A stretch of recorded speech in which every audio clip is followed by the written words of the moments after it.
kung merong kikiligin sa pa-challenge ni Kevin kay Herlene sa archery. The challenge is, if I hit the bullseye, she has to kiss me. Pero, if I miss the bullseye, I have to kiss her. Ano yun? Parang wala. Kasi lugi ako eh. Parang... No lose. Only win-win naman. Okay, let's go. Ang ganda ng deal ah. Ooh. 1. 2, 3. Ooh. I didn't hit the target, so I have to give you a kiss. Pero you didn't hit the target too, so you have to give me a kiss. Archery? Ano? Tara?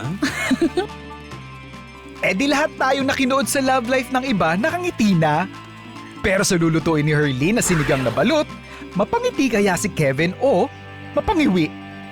Lagay mo na dyan yung kamatis. Tapos lalagay mo na yung sibuyas. Okay, habol na natin. Sayang naman yung ginayat ko.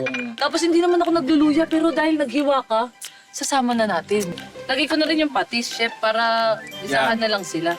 Tapos eto naman yung tamarin. Okay, lagay ko na to, chef, ha? Gusto ko kasi medyo maanghang eh. Ganda ng kulay, in fairness. Mukha namang mabubudol natin dito si Kevin.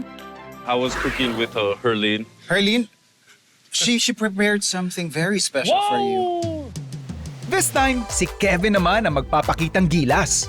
Papasa kaya sa panlasa ni Herlene ang ihahanda niyang Thai dish? We're making a pat kapao. Okay, So get it we're on. gonna start with cooking the egg first, so All right. like, we don't have to change the pan or anything. Okay, Pan's good already tip. hot. We're just gonna add the oil in.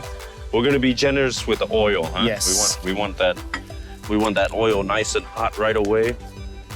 So we're just Sure.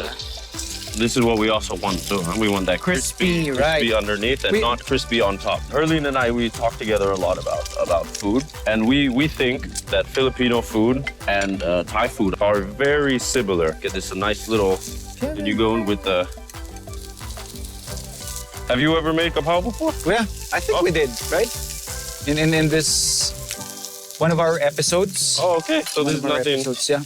I agree. It is a very simple dish, but the way you prepare it pretty much tells everybody your background, the simplicity of the ingredients. Oh yeah. Add some fish sauce. Light amount of fish sauce, not too much. Okay. I think this is the seasoned dark soy sauce. Yeah. Very Filipino only.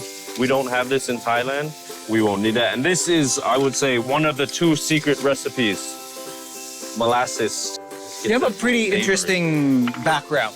And you can see with the molasses, it gives it this nice color Dark color, right? without giving it too much salt. Salty, right? Yeah. And I'll just turn this off right now.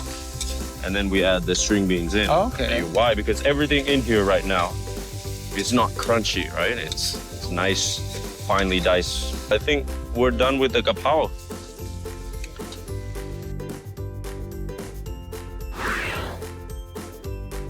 How do you eat this? Wait lang, I will teach you how to eat step by step para Step you by don't step, okay. arte-arte.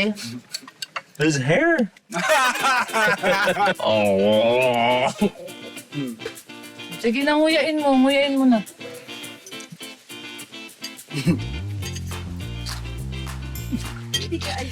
Kaya Lunok. mo yan, kaya mo. Lunok. Kevin, lunok. Lunok. Lunok. Mhm.